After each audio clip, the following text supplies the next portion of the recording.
Assalamualaikum warahmatullahi wabarakatuh. Saya Retno Ayudya Ngertikasari, NIM 931215818. Di sini saya akan menjelaskan sedikit mengenai materi kelompok 7 yang berjudul Upaya Hukum dan Pelaksanaan Putusan Sengketa Ekonomi Syariah. Ada beberapa subbab mengenai upaya hukum dan pelaksanaan putusan sengketa ekonomi syariah. Subbab yang pertama mengenai pengertian upaya hukum. Pengertian upaya hukum sendiri merupakan usaha yang dilakukan berdasarkan hukum. Adapun secara normatif, upaya hukum merupakan upaya yang diberikan undang-undang kepada seseorang atau badan hukum untuk dalam hal-hal tertentu melawan putusan hakim. Secara umum, upaya hukum ialah suatu upaya yang diberikan oleh undang-undang bagi seseorang maupun badan hukum dalam hal tertentu untuk melawan putusan hakim sebagai suatu tempat bagi pihak-pihak yang tidak puas atas adanya putusan hakim yang dianggap tidak memenuhi rasa keadilan. Yang kedua, mengenai bentuk-bentuk upaya hukum sengketa ekonomi syariah. Upaya hukum jika didasarkan pada rumusan pasal 1 angka 12 KUHAP terbagi atas perlawanan, banding, kasasi, dan peninjauan kembali. Namun kemudian apabila dilihat pada KUHAP yang dicantumkan dalam bab 12, upaya hukum terbagi atas upaya hukum biasa dan upaya hukum luar biasa. Upaya hukum biasa merupakan upaya hukum yang digunakan bagi putusan yang belum memiliki hukum tetap. Upaya hukum biasa dikenal juga sebagai perlawanan terhadap putusan verstek, banding, dan kasasi.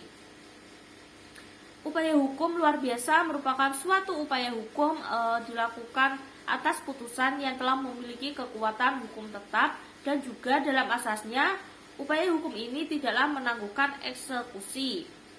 Subbab yang ketiga mengenai tata cara upaya hukum dalam sengketa ekonomi syariah. Pada prinsipnya, tata cara upaya hukum dalam sengketa ekonomi syariah adalah sama dengan upaya hukum yang terdapat pada perkara perdata lainnya, kecuali yang telah diatur khusus dalam peraturan perundang-undangan. Ketentuan khusus dimaksud diatur oleh Peraturan Mahkamah Agung Nomor 2 Tahun 2015 dan Peraturan Mahkamah Agung Nomor 14 Tahun 2016.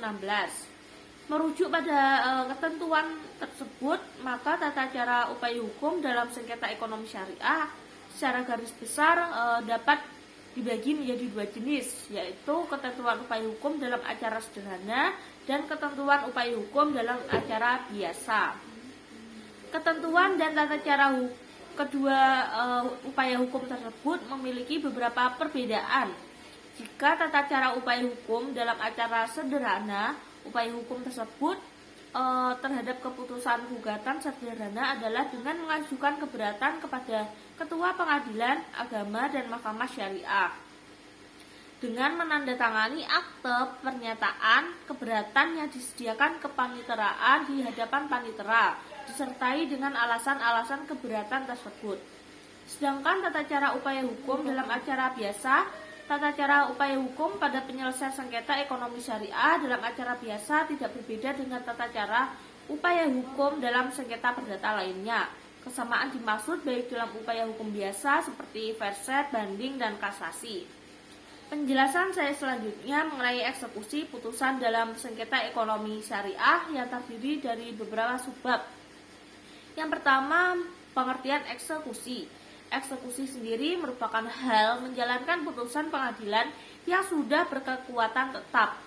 Putusan pengadilan yang dieksekusi adalah putusan yang mengandung perintah kepada salah satu pihak untuk membayar sejumlah uang atau juga pelaksanaan putusan hakim yang memerintahkan pengosongan benda tetap.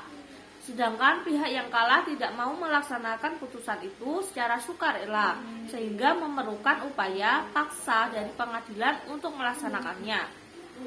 Eksekusi terhadap benda yang menjadi objek jaminan fidusia diatur dalam Undang-Undang Nomor 42 Tahun 1999 tentang jaminan fidusia. Subbab yang kedua, dasar hukum eksekusi yang diatur dalam pasal 195 sampai dengan pasal 224 HIR atau pasal 206 sampai 258 RJB. Beberapa pasal telah dinyatakan tidak diberlakukan lagi, seperti pasal 209 sampai dengan pasal 223 HIR.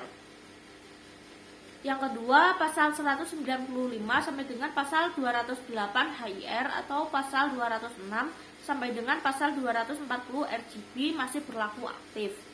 Yang ketiga, pasal 224 HIR tentang pasal 258 RJB. Yang keempat, pasal 225 HIR atau pasal 259 RJB tentang eksekusi pelaksanaan putusan untuk melakukan sesuatu, dan Undang-Undang Nomor 48 Tahun 2009 tentang kekuasaan kehakiman. Subbab yang ketiga mengenai asas-asas eksekusi. Yang pertama, menjalankan putusan yang telah berkekuatan hukum tetap. Yang kedua, pelaksanaan putusan lebih dahulu. Yang ketiga, pelaksanaan putusan provisi. Yang keempat, akte perdamaian. Yang kelima, eksekusi terhadap gross akte. Yang keenam, putusan tidak dijalankan secara sukarela. Subbab yang terakhir tentang pelaksanaan putusan. Pelaksanaan putusan adalah putusan pengadilan yang dapat dilaksanakan, dan putusan pengadilan yang dapat dilaksanakan adalah putusan yang sudah mempunyai kekuatan hukum tetap. Ada dua golongan putusan hakim, yaitu putusan akhir dan putusan sela. Salah satu putusan sela yang dikenal dalam HIR adalah putusan provisional. Putusan akhir adalah putusan yang mengakhiri suatu sengketa atau perkara dalam suatu tingkatan peradilan tertentu. Putusan akhir ini ada yang bersifat menghukum, ada yang bersifat menciptakan, dan ada pula yang bersifat menerangkan atau menyatakan. Putusan sela adalah putusan yang bukan merupakan putusan akhir, walaupun harus diucapkan dalam persidangan, juga tidak dibuat secara terpisah, tetapi hanya ditulis dalam berita acara persidangan. Demikian penjelasan dari saya. Bila ada kurang lebihnya, saya mohon maaf. Wassalamualaikum warahmatullahi wabarakatuh.